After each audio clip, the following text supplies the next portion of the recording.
how to fix all of your RAMs not usable in Windows 11. So as you can see here underneath my device information, here is my installed RAM, but currently only this number here is usable. Now I'm going to show you how to fix this to use 100% of your RAM.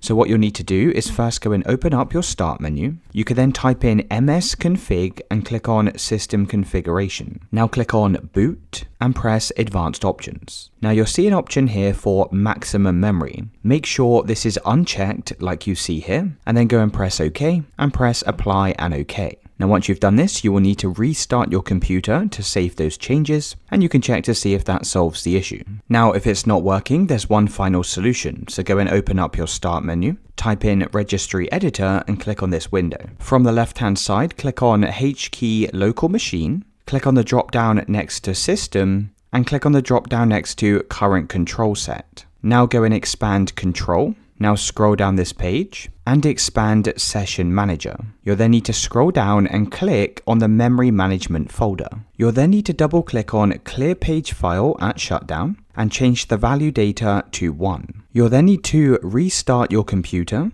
and once your computer's restarted, you should be using 100% RAM.